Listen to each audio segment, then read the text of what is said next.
With an established rising demand for helmet mods being nailed, clamped, glued and screwed to most helmets, we figured it's time to take a closer look at what smart helmets can actually do, how much they cost and if they're actually worth it.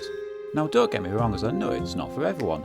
However, for those of us that have embraced the 24/7 smart world, I find it difficult to figure out why we're still languishing in the Stone Age when it comes to smart helmets. Take for instance a heads-up display, or HUD as they're more commonly known. They're without a shadow of a doubt of very cool bits of kit that can provide you with a whole host of helpful information, and to be able to receive that information directly to your line of sight with no need to take your eyes off the road even for if only a second must only be a good thing. But to have the ability to see what's going on behind you without taking your eyes off what's going on in front of you, well, that's almost sorcery, isn't it? Lots of smart lids have ASCs or action safety cameras. Now yes, of course being able to boast to your fellow riders about your fearless riding skills is one thing, but being able to show them is something completely different altogether. And let's not forget, with insurance companies increasingly urging riders to use them, cam footage is almost a must if you're ever involved in an accident. Some manufacturers have also started to integrate stop, turn and headlights into the helmets, vastly improving your visibility to all other road users. Mesh intercom systems, the ability to talk to a group of riders over an extended range. Satellite navigation systems, never get lost again. Bluetooth communication systems, crash detection beacons. Believe me, the list goes on. Now, as well as the ability to integrate all the latest tech into a helmet, let's not forget how they look. Because depending on what you want from a smart helmet, the choice of style available and the colour options to choose from does vary. Take for instance a smart helmet that has Bluetooth, GPS, an intercom, Google Siri smart helmet assistant, a camera in the front, a camera in the rear and a heads-up display. Then I'm afraid your choices are going to be pretty limited at the moment, with Jarvish and Cross being probably the only two helmets that has it covered. Not to say that the Jarvish and Cross aren't pretty smart looking lids. However, if you're just looking for, say, a cam on the front and a Bluetooth, then with companies like Senna, Ply and a few others, then your options all of a sudden start to open up. And for those of you that just want a simple Bluetooth system, then the world's your oyster. In fact, nowadays it seems like everyone's producing some sort of smart helmet, and that surely has to tell you the direction of travel when it comes to smart helmets, well, metaphorically speaking anyway. Now for the doubting out there, and I'm sure I can hear you thinking, surely with all this junk jammed into a helmet it can't be very safe. Now come a bit closer for this, because this is quite important. I'm going to let you into a little secret. To get any helmet proof for use on the road, first of all it gets bashed, bounced, hit, hammered and squashed to within an inch of its life, and only then if it survives a thorough beating will it be allowed to sport a DOT, AS or ECE sticker.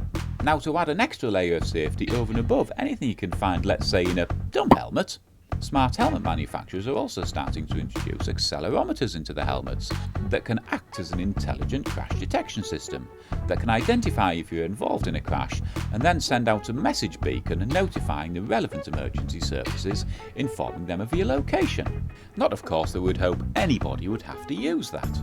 When you're a biker, listening to the sweet purr of a well-tuned engine is one of the many joys of riding. However, if you've been riding for a while, you, like many others, will know what it's like to have that sweet sound disrupted by your noisy helmet. And that's why many manufacturers spend huge amounts of money designing their helmets to slip through the air as silently as possible. So you don't have to be a genius to work out the more junk you bolt and glue to your helmet, the louder it's gonna be. Not to mention the next time you open up the throttle, your head and neck's gonna know about it, as you've just turned your helmet into something that's about as aerodynamic as a fridge. Now I completely get that there's going to be some of you out there shouting at the screen, do you know what, not even mention the price once, I bet they're really expensive, you know. And like we said earlier, a smart helmet won't be for everyone. But before you go getting all bent out of shape about the price, just hold your horses for a moment while we examine that a little further. For instance, let's take a look at how much it would cost you to make your own smart helmet. So, first of all, you're going to need a helmet. Cheers Ryan, you always come up with the goods. Let's say a conservative 200 for something that's half decent and's going to keep your head safe. Now the next thing any self-respecting helmet's going to need is a 4K action cam. Let's say another 150 for something that's not going to fall to bits after you've used it for a few times. Now let's not forget that no helmet could truly call itself a smart helmet without some sort of mesh or Bluetooth kit to keep you in touch with all your rider buddies. Let's say another 100 or so. And for when you are out riding on your own, some sort of crash detection system, just to be on the safe side. Let's call it 70, shall we? Oh yeah, and of course, let's not forget the coolest of all the helmet tech, a very useful heads-up display, another 300, and that's being pretty conservative, I would say. And of course, last but by no means least, depending on the hood you buy, another 4K cam to link up to it to see what's going on behind you, another 150. Now to be quite honest, by now we've just ended up with something that looks like Frankenstein's monster. Not to mention the problem you're going to have getting it all work together in harmony. Put it another way, if you wanted a car with a sunroof, would you buy your car without one, chop a hole in it and put one in yourself? No, you wouldn't, because we know the factory fitted one would work much better and look much better. But I change my helmet every 3 years. What do you think I am? Made of money? And that's a very good point. Apart from, if you're anything like the average tech-hungry biker, in 3 years' time from now you'll probably be already wanting to upgrade to the latest mesh protocol or Bluetooth system.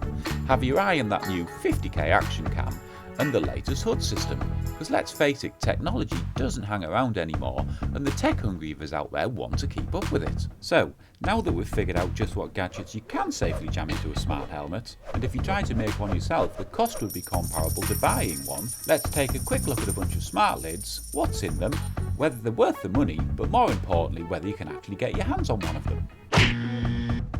The ICRS from Cranium has a front 4K action cam, twin rear-facing safety cams, a crash detection system, a twin HUD display, a full Bluetooth suite, proximity sensors, auto-tinting visor, GPS helmet tracker and rear helmet LEDs, and also up to 256 gigs of onboard storage, all wrapped up in a very tasty looking carbon fibre shell. Now, depending on how much of what's available you decide to stick in this helmet, the IRC will cost you anywhere from $650 to $1,800 US, which we think's not that bad, as a decent carbon fibre helmet will set you back around $400 or so, and that's before you even start bolting any toys to it. However, here's the crunch, with the Cranium still only taking pre-orders for its new smart lid, the jury's still out on whether or not it'll ever see the light of day. Now personally, I've got my fingers crossed, as it is one of my favourite lids. Jarvish, a front-facing 2K action camera, heads-up display, full Bluetooth suite featuring voice activation. Again, all wrapped up in a really nice-looking carbon shell. So while the Jarvish X is currently available to buy for around $900 US, the Jarvish XAR that'll feature a heads-up display, and we hope a rear-facing cam, is still in the pipeline. But we are actually confident that this helmet will appear on the market, as the Jarvish X is already available. The new Tally features a state-of-the-art intelligent crash detection system, integrated stop, turn and signal illumination, a full Bluetooth suite incorporating Siri, Alexa or a Google Helmet Assistant, and a GPS location beacon. So although the Tally is set to cost around $1,200 or so US, if it ever comes to market that is, we did think the helmet's a little overpriced for what you get. But there again, can you ever really put a price on increasing rider safety? The Cross has been around for a little while now, and with its rear view camera, heads-up display, sound control, smart touch panel controls, integrated LED safety lights and full Bluetooth suite, it truly is a real smart helmet.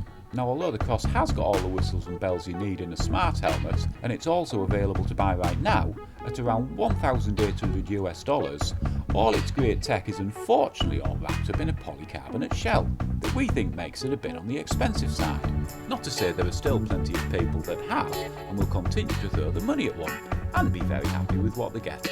So if you're into bike and rider tech reviews, sub here for more stuff like this. If you haven't already but think it's worth it, give this video a thumbs up. One of these two reviews up here probably good to watch next. Thanks for watching this one. My name's Bobby Max. I'm out of here.